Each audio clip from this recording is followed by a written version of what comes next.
So I have to hit start video for this thing to work? I don't know. I thought you were in your Zoom thing. Yep, I am in Zoom. I have to hit start video. Okay.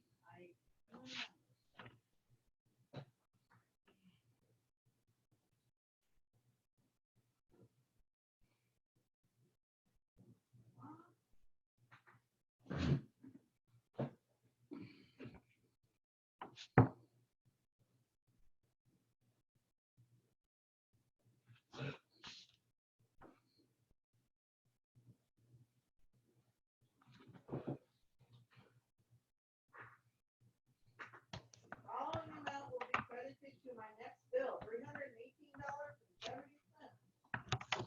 What's, Thank you very much, USAA.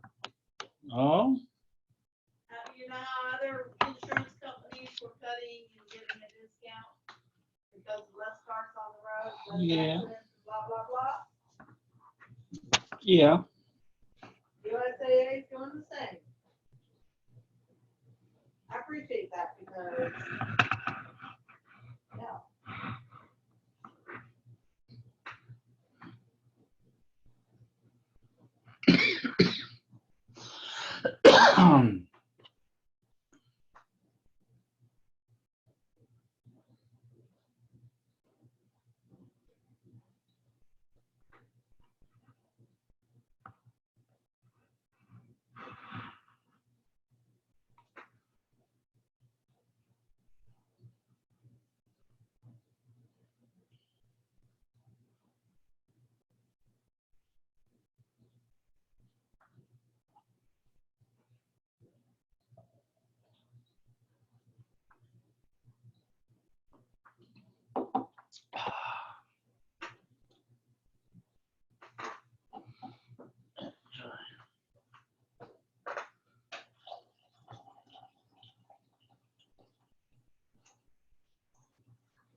There we go.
Maritza, you there?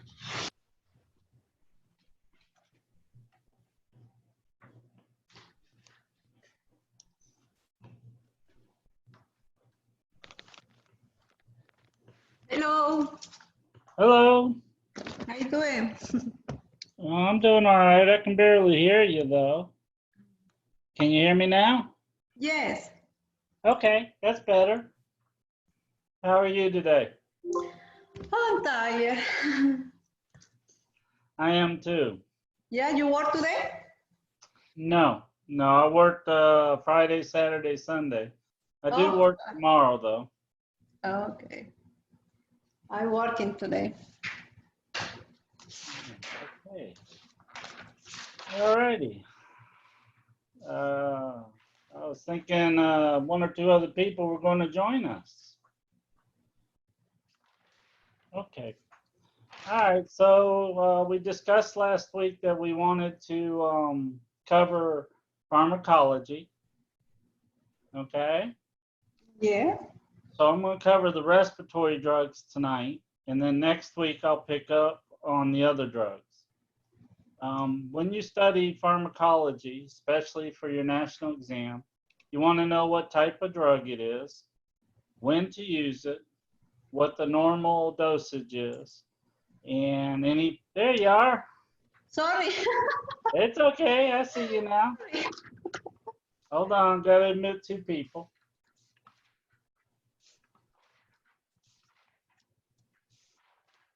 Okay.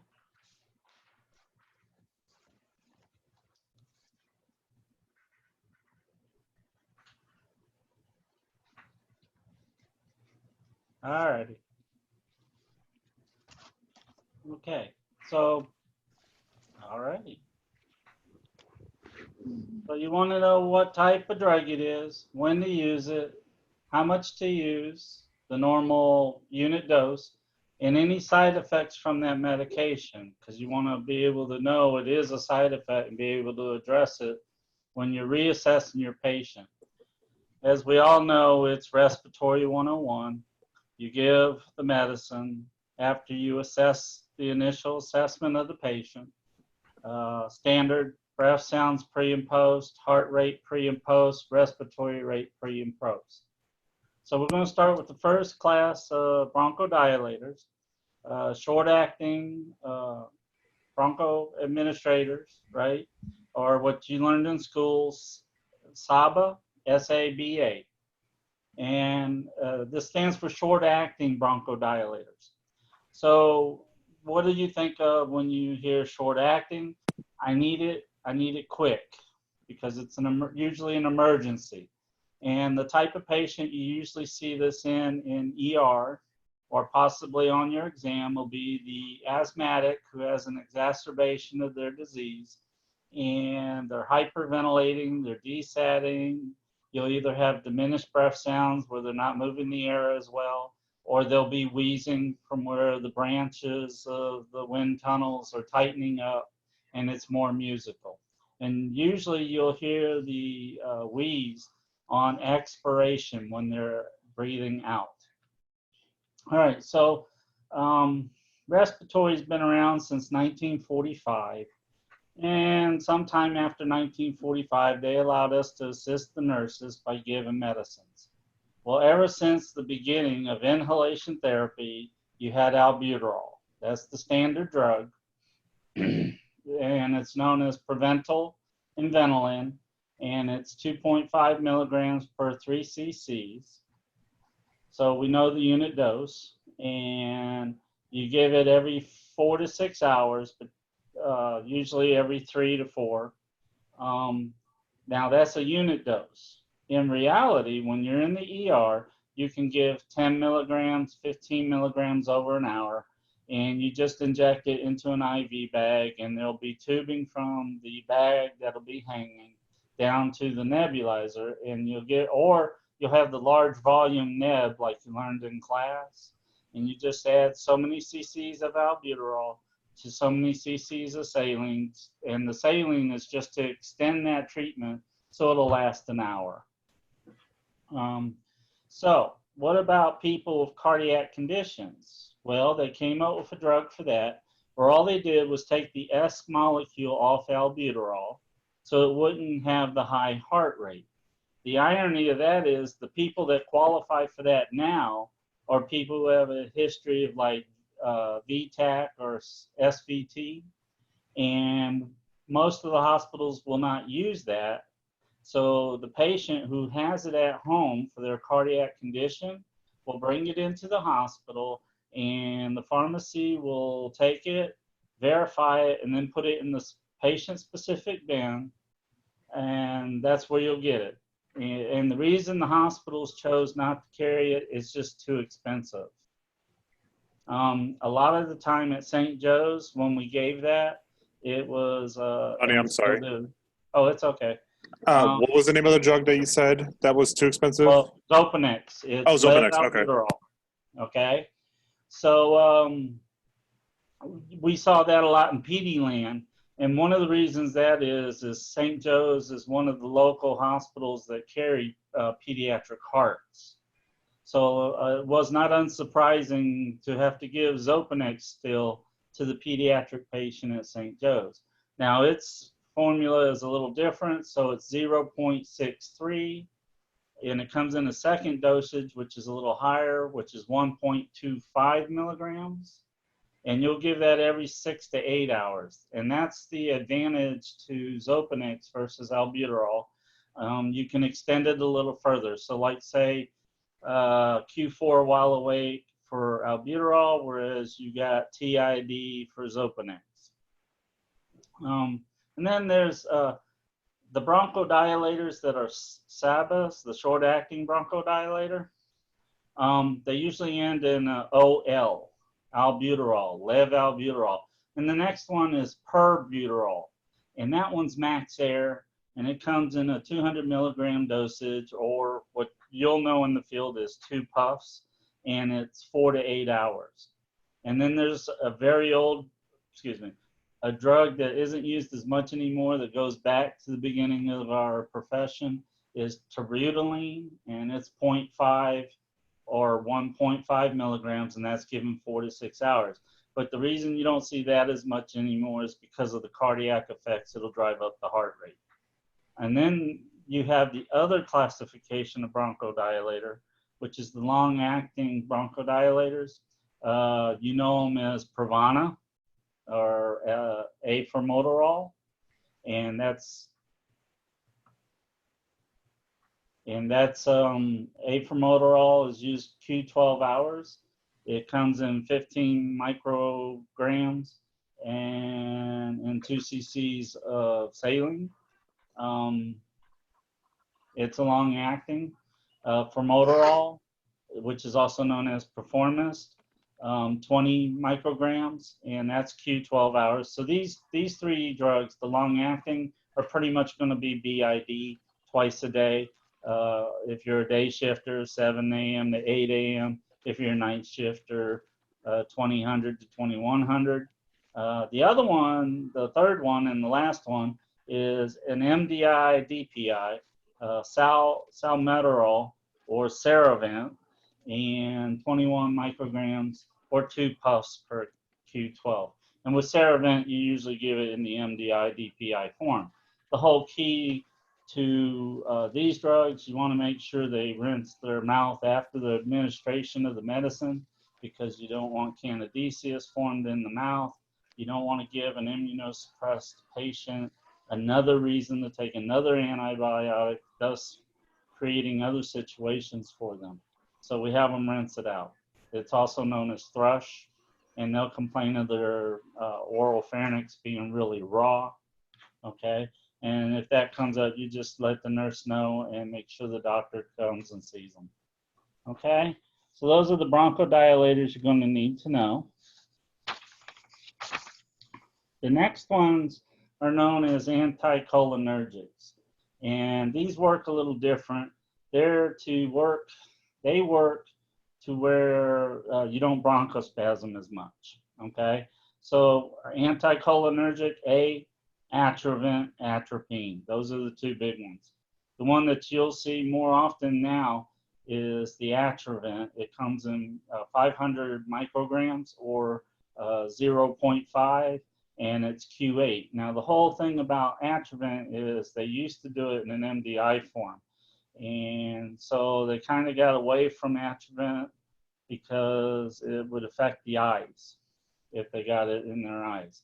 So also, I believe, and I didn't re-verify this, but I believe it had something to do with peanut allergies as well.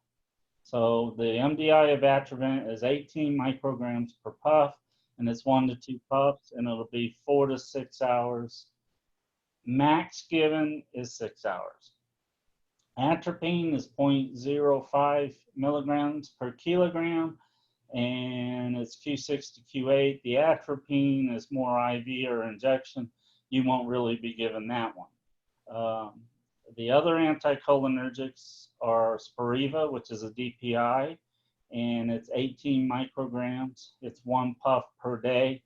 usually given by day shift, first round in the morning. And then there's Oxyvent, which I personally have never given anybody Oxyvent, but it's an MDI. It's 100 milligrams or per puff, and it's 2 puffs, Q8 to Q12. Again, it's long acting. So we've covered the SABA, the LABA, and the anticholinergics already. IV drugs. Now, I know, and you know, you're not a nurse, but as you work through ER in your career, you're going to come to depend on the IV drugs by the nurses. Part of it is you might start breathing treatments to try and get a little bit of control until their IVs get into the peripheral system and work on the body. Now, I call these the Theo drugs. 3 out of the 4 are Theo. Theophylline, Theodore, Theoair, and then of course caffeine. Caffeine, the great thing about caffeine, most of your COPDers and adults will be drinking caffeine anyway. So it has a little bit of bronchodilation effect. So if an asthmatic or COPDer wants their coffee and they're allowed to take in nutrition, by all means, give them their coffee. It's also in the profession, in the field, one of the things that really makes them happy, because a patient loses control once they're admitted to the hospital. Oh, I still got my coffee. Okay. So going and getting a cup of coffee can get you some brownie points, as we say. With the patient, sometimes they kind of back off on their attitude because they realize, hey, this guy or gal's not so bad after all. Take the points when you can get them, okay? They're total strangers to you, and they don't trust people as much because of bad experiences in the past for some people. And so just that establishment of a rapport will help you. I talk about the weather. I ask them where they're from. If they're wearing clothing that may be from a certain area. Oh, you're a fan of this team. I ask them what they did, you know, maybe ask questions about their smoking history in there because of the smoking sensation now. Anyways, the nurse will give IV a theophylline, which is amniotheophylline, is one of the drugs, Theodore and Theoair. And the way these works, it increases the CAMP in the smooth muscle, which helps from the peripheral system to help bronchodilate, okay? The big thing about these drugs, you won't need to know the dosages because the nurses usually give it and the doctor orders it, but you might want to know the side effects, and not just for an exam. You want to know these side effects because if they're too toxic, you're going to see it in their bodies. Their muscular tremors, nausea and vomiting is a big one. Seizures, that's a whole new ball game right there. And then tachycardia. And a lot of times the tachycardia or the nausea and vomiting are the two that you'll see. Now, you'll still see tremors, but not as much as nausea and vomiting or tachycardia. Okay, so that's the IV drugs by the nurse. Are there any questions? Trying to keep up with writing everything down. My understanding is this is being recorded and you should be able to come back to it later. Just trying to get what I can now. Okay. All righty. So let's see. The next big one is steroids. They're for anti-inflammation. And these are the itis drugs or the ozone drugs, ONE or ITS, you know, and they reduce inflammation of the lung tissue. Fluticlazone, you know, that is Flovent. That's an MDI and a DPI, and it's Q12 hours. Methylmeclazone, that's Beclovent or QVAR. That's an MDI, 2 to 4 times per day. Different amounts of puffs depending on the doctor's order. The big one that we all use is budesonide. We know that as Pulmicort. By the way, when you study all your drugs for the exam, make sure you know both names. Can't stress that enough. This can be nebulized or DPI, and it's 1 to 2 times a day. Usually, you can give 0.25 for PD, 0.5 up to 1 milligram of Pulmicort. 1 milligram is one of the orders that Dr. Sierra and Dr. Katz at St. Joe's, Maine will order for adults. But the funny thing is, when I had the DPI or the MDI for Pulmicort, I remembered to ask the patient to rinse their mouth after the treatment. I was given Pulmicort nebulizers left and right, and for some reason, it didn't click to, oh, technique-wise, I'm supposed to have them rinse their mouth. Until my wife, who's asthmatic, had to start taking it. And she's the one that said, hey, do you have your patients do this? And I said, think about it. No, I don't. So I started doing that.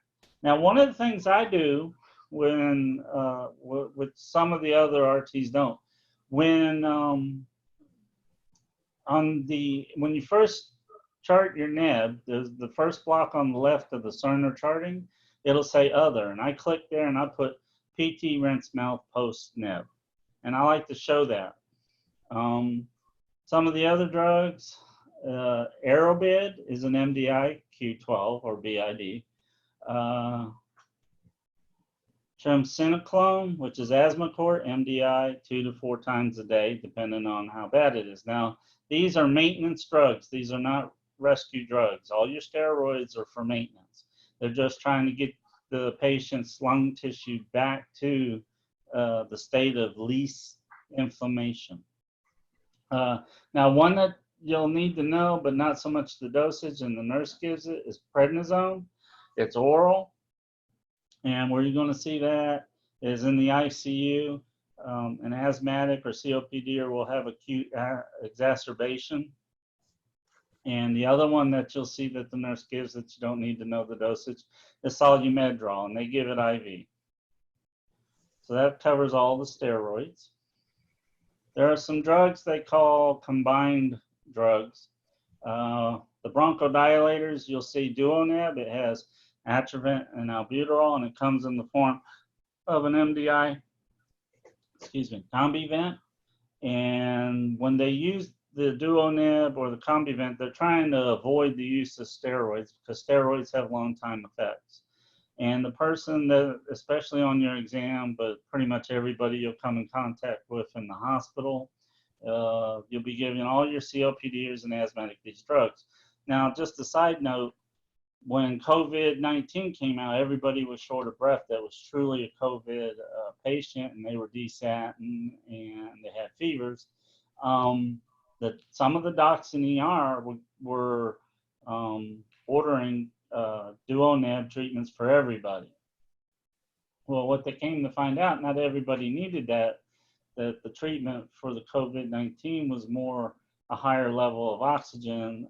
They would go with high flow first and oxymask, and then they would try non-invasive BiPAP. At all costs, they were trying to avoid the intubations because they found out that once they were intubated, they didn't have a good survival rate in the beginning. Anti-inflammation combined, you have Advair, which is a steroid. Fluticasone is another name for it, and Solumedrol. So that's a steroid with a bronchodilator. And the same with Symbicort, which is budesonide, which is a steroid, and formoterol, which is a long-acting bronchodilator. These are BID, and again, these are not for acute patients. The combined drugs, Duoneb, Combivent, Advair, and Symbicort, are just maintenance drugs. They're not to be used in the ER, especially on your exam, okay, or in a respiratory distress syndrome. Okay? All righty. I'm trying to read my own handwriting here. There's a sequence that you need to learn. What do you give first? Well, the first thing you want to do is give your bronchodilator or the anticholinergic, i.e. Atrovent. And that's because you want to open up the airways for better deposition of the other drugs to follow. So sometimes you'll give a bronchodilator and it's not for asthma or COPD. One of the situations in your profession that typically you're going to come across more than once is in PACU or pre-op. Anesthesia will do their interview of the patient before they go in for surgery, especially elective surgeries. And if there's anything that hints at the lung tissue not moving or ventilating air as well as they could, they'll call the RT and they'll order a bronchodilator. And what they want to do is lower the airway resistance, especially with asthma patients. And then they take them in the surgery, intubate them, and put them on the anesthesia machine. Okay, so the second one, after you give your bronchodilator or anticholinergic, i.e. Atrovent, you're going to give a steroid. Usually you give Pulmicort. And what I teach with my students is the nurses have what's called drug compatibility, so do you. You can put a steroid with a bronchodilator. You can put a mucolytic with a bronchodilator. And so you'll have two tasks. Well, I've been around the field long enough to know when you sign off that task, it charges the patient. Now, 10 years ago, for every nebulizer I gave and charted, they charged $50 a nib. So if I had Duoneb with Pulmicort, what I do is I go and put task not done, and then I put task completed. And what I'm doing there is I'm saying, yes, I gave the treatment, but no, I'm not charging it because I gave it with a bronchodilator. So I'm saving them $50. And the reason I do that is they used to have a Medicaid account for life, and they had a certain limited amount of money. And so anything I could save the patient, I would do, because in the long run, the more they use the money up, the quicker their account's done. For example, I have a patient right now at my hospital that has to leave in the next 2 days, and his insurance has stopped coverage of hospital stay. And right now, today and tomorrow, and maybe Wednesday, he'll be charged his own financial responsibility to cover that bill because his insurance has reached its limit. And some of these people that you get economically, they can't afford that. It used to be $1,250 a day for an ICU bed. So if your insurance ran out, well, actually that was the vent charge, not the ICU bed. If you're still on a ventilator and your insurance ran out on you, all of a sudden that builds up day after day. Okay. All right. So another class. After the steroid, you're going to give the antibiotic. So on the exam, if they ask you what's the sequence, it's bronchodilator. You want to open up the airways. It's the steroid next, so you can lower some of the inflammation, and then it's the antibiotic. And that makes sense because you want the bronchodilator to open them up so you can get better deposition during the antibiotic therapy. Just a side note, one of the other ones you do, like if you worked at Moffitt Cancer Center, they have cancer patients, and bone cancer can be very painful. Well, sometimes the pain's in the lungs. So at Moffitt, they have in their protocol to give morphine. Okay. In terms of antibiotics, the key one is colistin in the field. Never mix it up and let it sit. A number of years ago, they found that pharmacies should make the drug within so many minutes of administration. There was a side effect. I can't recall what the side effect was, but at Joe's, they put up on the main information board exactly why not to do that. I think it has to do with crystallization. So mucolytics, you got Mucomist. The way Mucomist works, it breaks down the sulfur bonds and thins it out. A side effect of Mucomist is nausea and vomiting. The big one, especially with asthmatics, is bronchospasm. It can make the asthma worse. And then the upper airway. You never want to mix Mucomist with an antibiotic. They do not go together. They are not compatible. It comes in two strengths, 10%, which is a weak strength, 20%.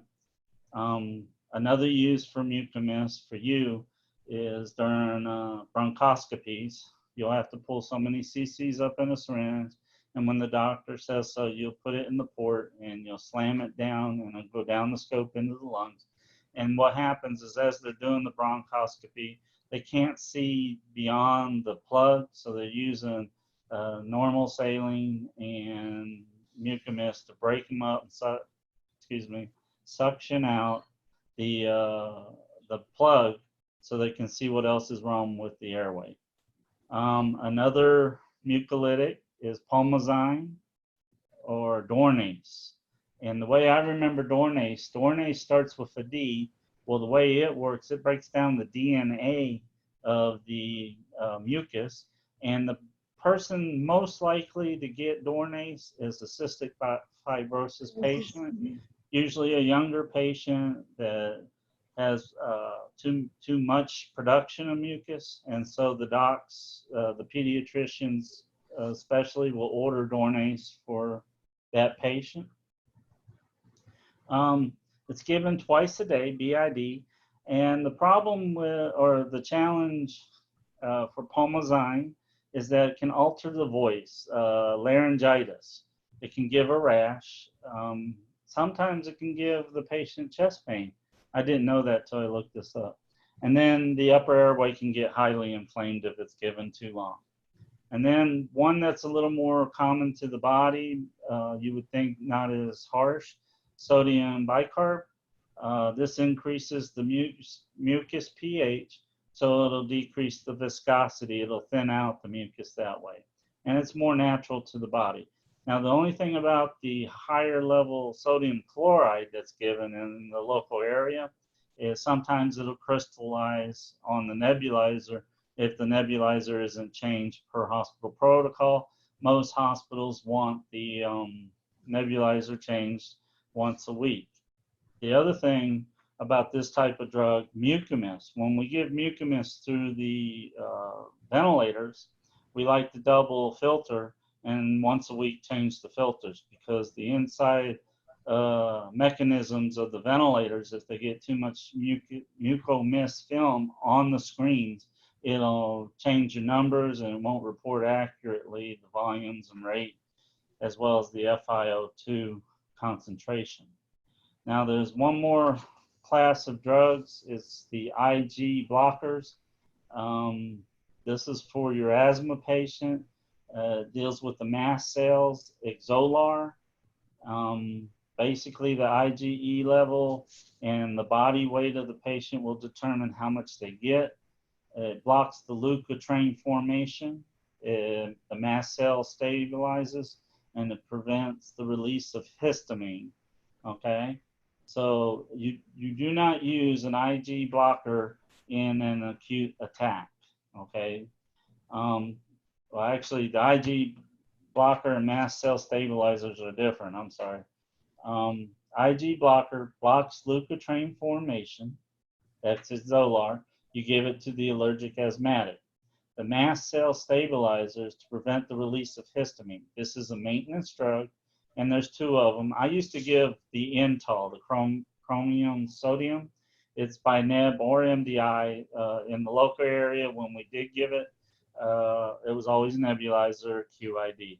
Tylate is the other one. It's an MDI, and again, it's given QID. Okay, so that's the majority of respiratory drugs. I'm not sure what time it is. It's about 8:30. Oh, wow, I went too quick. Okay, so let's go over some scenarios then. Let me move this back. Sorry about that. All right, so you're a respiratory therapist in a 150-bed hospital, and you're in a 12-bed ER, and a asthmatic patient comes in. They're wheezing. Their peak flow rate is less than 100 liters per minute. You have SATs in the 80s, history of asthma, breathing 32 times a minute, and a heart rate of 128. What drug do you want to give on the test? on the test. I was gonna ask, do we know if they've taken anything recently? They took their puffer 4 hours earlier and with no success. Do we know what their puffer is? Albuterol. I'd say Zopanex, Okay. 0.63. Yeah, stopping is because the heart rate is too high, 128. Okay. Now, in reality, you're in an ER at Town and Country. Would it be inappropriate? Let's say the person's 26, okay, and a weightlifter who does construction. Is it possible to give a 10 milligram albuterol treatment over an hour to that patient? I want to say yes, but I can't defend that answer. Actually, you can. If they're young and halfway fit, they'll take a certain. It won't be by the book as you've learned. The doctor will look at it and say, okay, if you got a fit heart, you can tolerate the higher heart rate for a short while. So you start the treatment and you check the breath sounds and it's wheezing.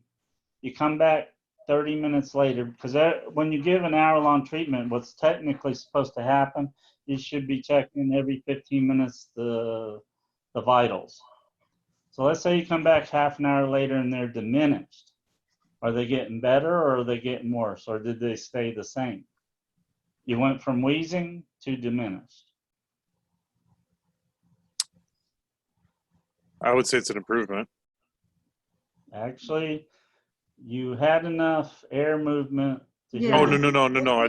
We need to, Done. I want to hear you the wheezing. Huh? It's better if he continue to wheezing because the minute Yeah. maybe Right. Diminished means Right. atelectasis is building up. yeah, Right. yeah. Well, not so much atelectasis, it's just the airways are shutting down. Right. So let's change that a little bit. You have an 18-year-old asthmatic come in and they're diminished. You give a 2.5 albuterol treatment. The doctor calls you back to that same room. 20 minutes later, you give a 2.5 albuterol treatment. They're still diminished, but you come back for a third one 15 minutes later, because here in the Bay Area, it's not uncommon to have 3 treatments in a row. They just want 15 minutes in between each treatment. And the reason that is, albuterol usually kicks in within 10 minutes to 15 minutes. So they want to make sure that the true effect or of patient response is reevaluated before they give the medicine again. To the point, some of the doctors were mad at us because back in the day we would do 7.5 and just let it ride for the 30 minutes. But they wanted us to come back and do 2.5, 2.5, or 5.0, 5.0, 5.0. Okay. So the third one, be pre-treatment, you hear some wheezing. That's what you're probably used to hearing. You go from diminished to wheezing, they improve. But it can go the other way, and they might state it the other way. Well, if you go Okay. from wheezing to diminished, is it getting better or worse? It's getting worse, and the reason being is the airway shutting down. Okay. Okay? Okay. So you have, and I know I'm not known for pediatrics, but let's say we have a pediatric patient, and you have an upper airway noise. What's that noise? On inhalation, and it's the throat, not the lungs. Group. Strider. Stridor. Yeah. So what is the drug used to reduce inflammation, which I did not talk about? Racemic epinephrine. Actually, racemic epinephrine. So Yeah. you're called to give this, let's say it's a teenager at 16. Stridor, you give the unit dose of epi. You go back to your floor because you're in a small hospital again, and you have the nursing patients on 2 as well as the ER, which is what I had at Town and Country when I worked there as an RT. And 20 minutes later, they call you back, and you can hear the stridor as you're walking through the double door entrance into ER.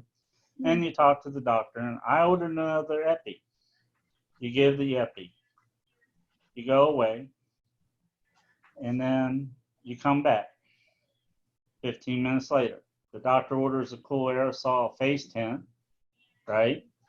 And says, I want another epi. And you give the epi, and it's still stridor, okay? 15 minutes later, you come back. The doctor asks for your recommendation. Do you give another epi or do you intubate? Intubate. Intubated. Okay, Jonathan, what do you think? I would agree. Yes. The upper airway is closing down and it's a life-threatening situation. So if you give 3 epis and it didn't work, it's time to secure the airway before you lose their life. Okay? If someone's allergic to sulfa and the doctor orders 20% mucomist QID with duoneb treatments, what do you do at this point? I'd bring that up to the physician. Very good. Yeah. There's an potential allergic reaction. You call the doctor, see if they still want to give it. Now, let's talk about allergic reactions. I teach that it's high or low. You don't have to get tachycardic to have a problem. You could respond with bradycardia. Anything that's not within the normal range is an adverse reaction. So heart rate, 60 to 100, or in our case, when you're in ICU, it's acceptable all the way up to 120. And the reason the 120 is accepted in the profession is because these are very sick people. They're the sickest of society. They're in an ICU. So you want to give them a little leeway in their response to the meds that the nurses and docs have ordered and given. Okay, so, but anything over 120, that's to be concerned of. Now, is it just heart rate? No. Arrhythmias, bradycardia, VTAC, SVT, AFib, AFlutter, anything that causes anything other than sinus rhythm or anything from their baseline. That's one of the things we need to do when we do report, in my humble opinion. They've been sinus tapped.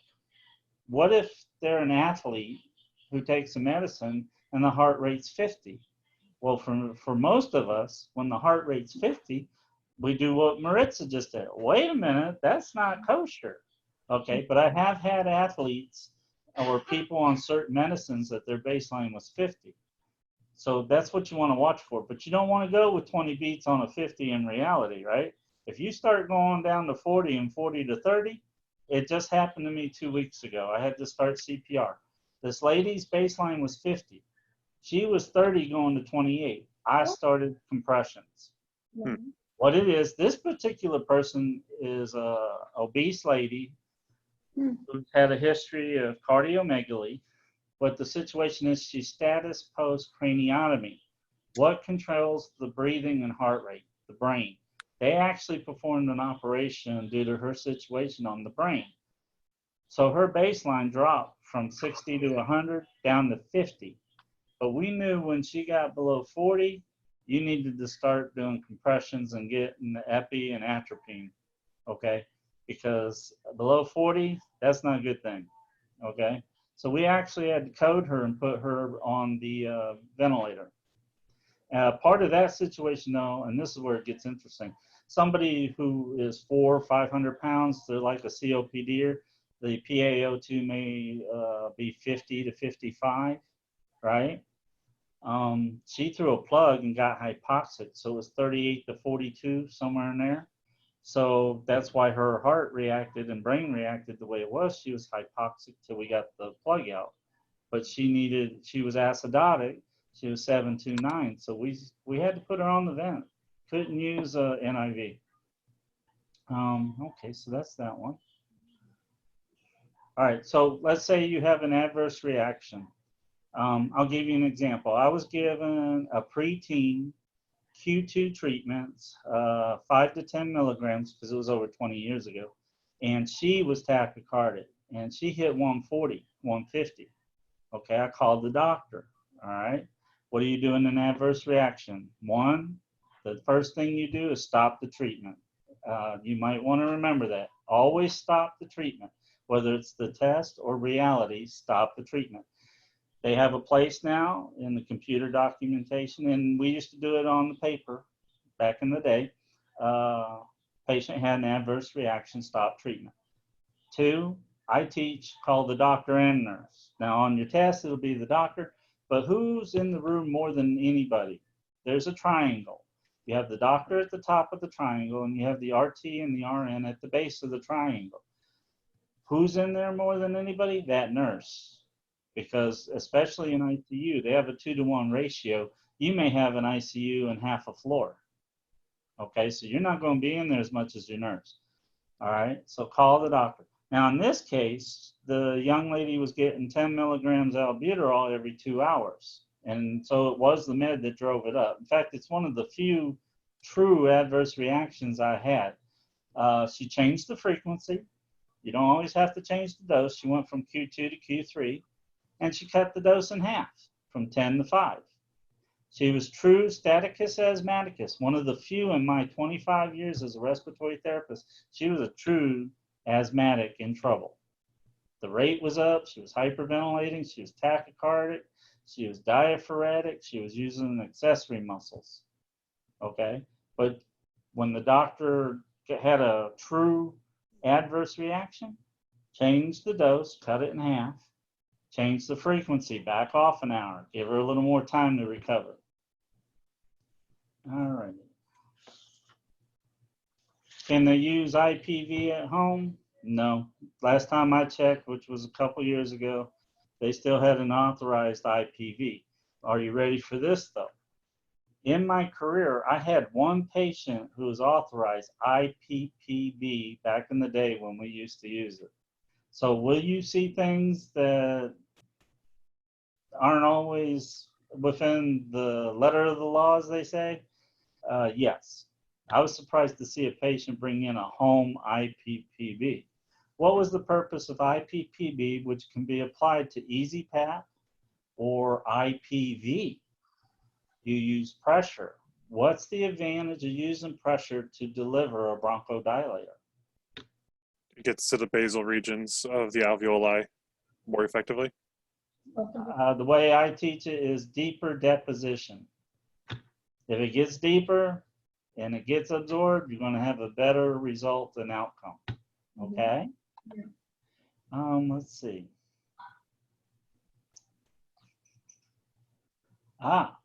You have a pediatric asthmatic comes in, and you have the choice in reality, in the profession, in the field.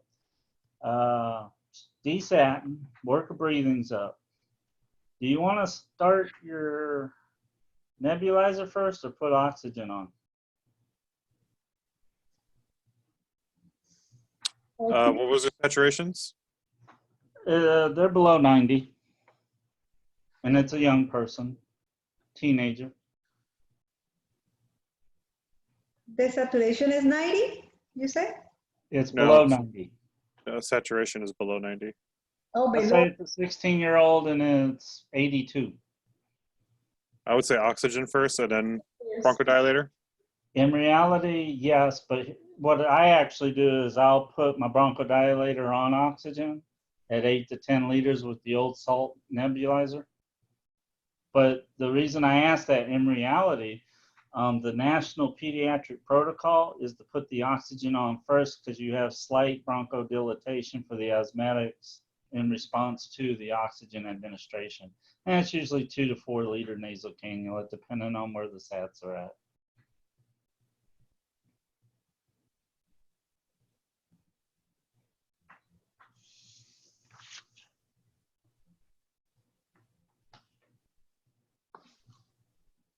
Okay, you're going to give bronchodilators on vented patients.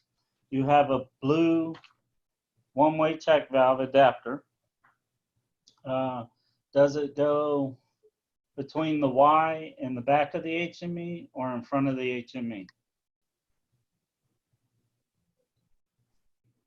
This is in the field, not a test question. Could you repeat that? I'm sorry. You have a blue one-way check valve adapter for your nebulizer. Does it go in front of the HME or between the HME and the Y of the vent circuit? I want to say between. Okay. What do you say, Maritza? I try to remember. Okay. When the two If come you in- put it between the Y and the HME, you filter out the medicine. They won't get it at all. Yeah, If you put it in front of the HME with the little accordion to the Ballard, they'll get all the medicine. okay. Oh, I see. I got the positioning mixed up. That's okay. You're not really getting out there to see, so that's why I wanted to bring it up. Now, will you see that in reality? Yes, especially after a near code or a code situation, people's adrenaline's running. Okay, all you do is just correct it and make sure they get the next treatment. Okay. If you have a nebulizer on the vent and you're given the bronchodilator, you're running the nebulizer at 6 liters. What's the effect on the ventilator? And I'm kind of having you flash back to your oral practical on this one. Oh, it's going to increase your Pressure and pressures. volume. Yeah, It's Mhm. going to increase your tidal volume, and it's also going to increase your pressures. So can your minute ventilation alarm go off too? Yes. yeah. Okay. So let's take it away. You have a COPD who wears 2 liters at home and takes treatments at home, and they come into the ER, and the doctor's going to have a procedure done to the patient, and it's a routine admission. They're not in distress, but you know they're 50-50 club from ABGs from their history. Okay, you're able to look at it through the computer. And do you want to give that treatment with air or oxygen?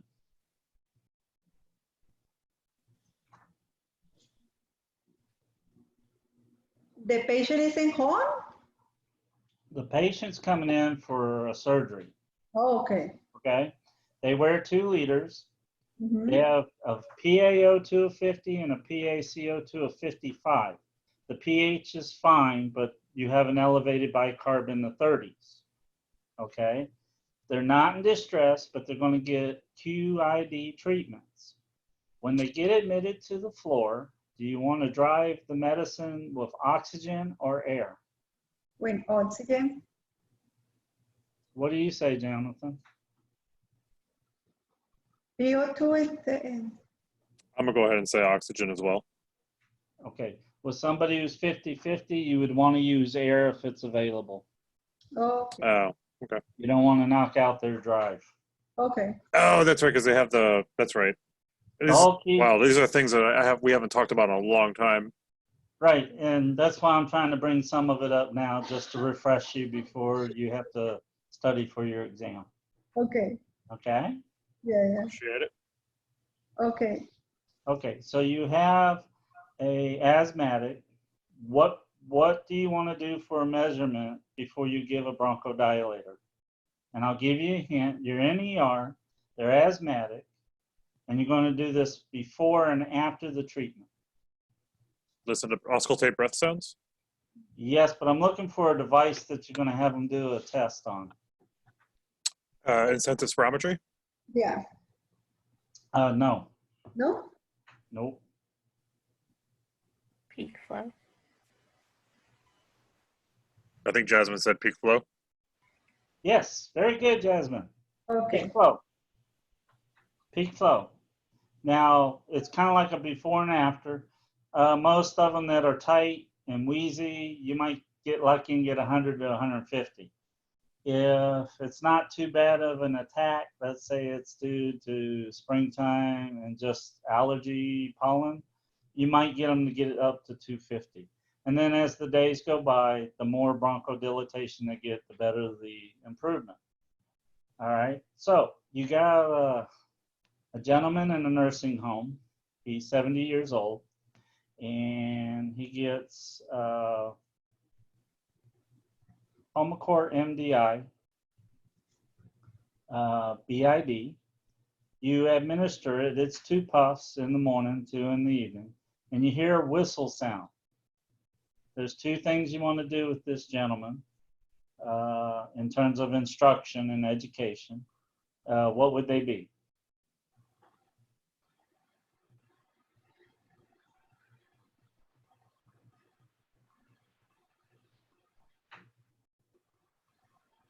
Hello? I'm having a brain fart. I'm gonna pass on this one. Wait, did Okay. you say he's taking an MDI?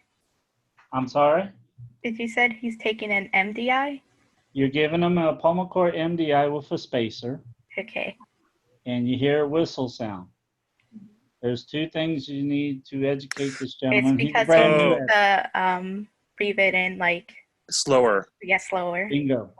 Uh-huh.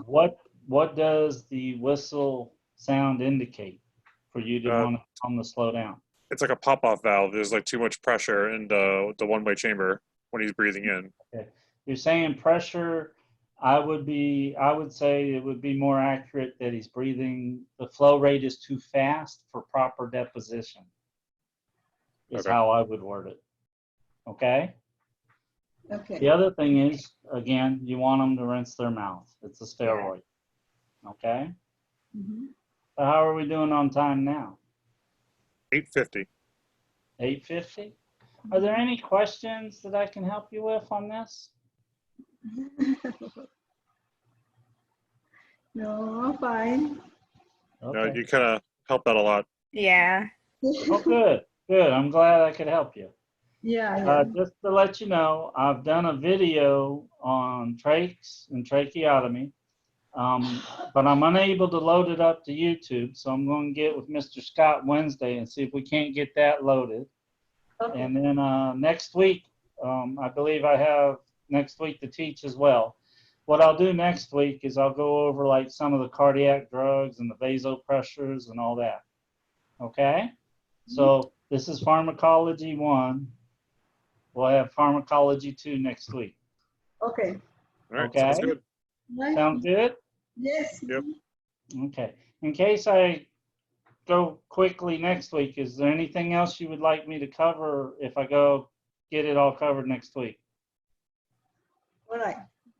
I can't think of anything specific. This Yeah. is a big one for me. Okay. Well, we'll continue this one next week for you then, okay? All All right. right, thank you. Hey, you folks stay safe. Keep studying and hang in there, okay? Thank you. Okay. You as well. You Welcome. too. Thank All right. We'll see you next week. All right, bye-bye. All right. Bye-bye. Bye. Bye-bye.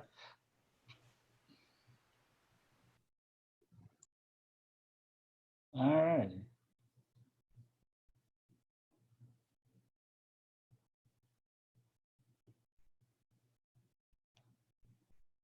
All righty. Another one down.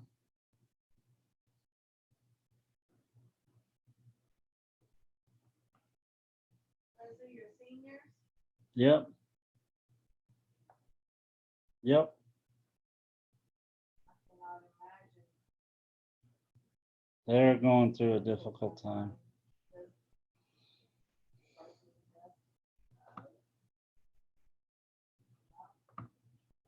Yeah.